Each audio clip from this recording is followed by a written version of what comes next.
Bienvenue dans ce module sur les mudras. Je suis très heureuse de vous le proposer. Alors ici, c'est une introduction. On va voir la définition d'une mudra, depuis quand ces techniques sont enseignées et à quoi elles servent. Et puis, dans les autres vidéos, nous irons plus loin vers l'expérimentation, la mise en pratique de ces techniques. Le mot mudra vient du sanskrit mudrav. Mood signifie plaisir et drav veut dire ce qui se manifeste. Une mudra, c'est une expérience de lumière, une expérience intérieure qui se présente en nous, qui se manifeste. Alors vous trouverez d'autres significations du mot mudra, comme geste, sceau dans l'idée de sceller, d'enfermer quelque chose à l'intérieur ici, notre propre énergie. Parce que lorsque nous pratiquons une mudra, nous jouons avec notre propre énergie. Nous la faisons travailler en circuit fermé.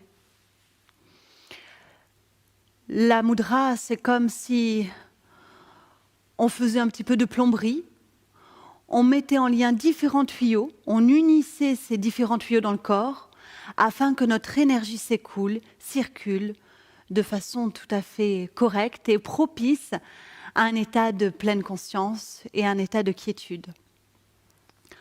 Dans le yoga, comme il est proposé aujourd'hui, les mudras sont peu expérimentés, sont peu connus finalement, et on passe à côté de quelque chose parce que, avec leur mise en pratique, ça permet de passer d'un yoga plutôt gymnastique, plutôt sportif, à un yoga vers l'intérieur et qui nous emmène petit à petit vers la méditation.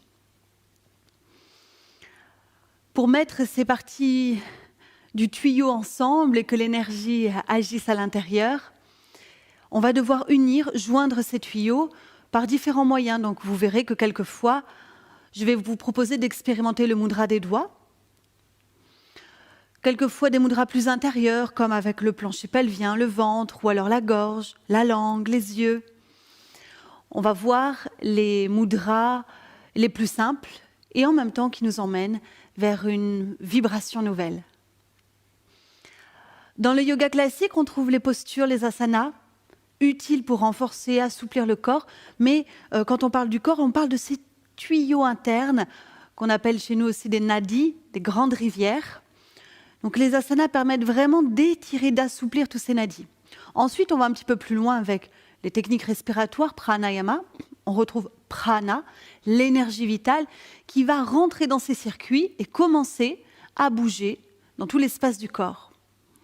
On va toujours plus loin dans la pratique et on trouve les mudras. Mudra, là, l'énergie, on va l'enfermer, la bloquer dans le corps. Sinon, cette énergie, elle tend vers l'extérieur.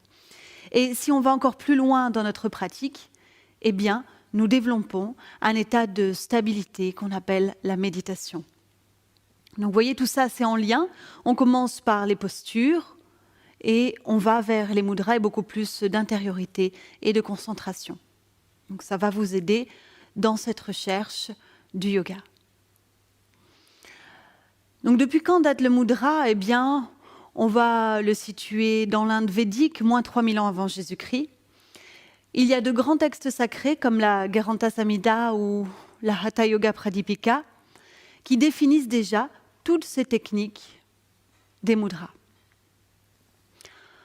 Alors bien sûr, il va falloir du temps de pratique, parce qu'au début, là je vais vous apprendre, on voit qu'il faut des fois faire toucher un doigt puis un autre ensemble, on ne sait pas ce qui se passe, on attend, mais l'expérience du mudra, elle se révèle dans le temps et c'est assez formidable puisque les mudras sont simples à installer et les effets sont remarquables pour l'ensemble de la constitution physique et psychologique.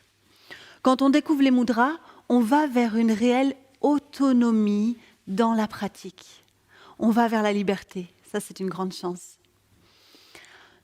Les mudras vont nous relier à la conscience cosmique, universelle. Cette conscience qu'on va pouvoir vivre à l'intérieur de notre corps. Donc, je vous invite à rester ouvert à tout ce que je vais vous présenter. Et j'espère que les mudras vont beaucoup vous apporter.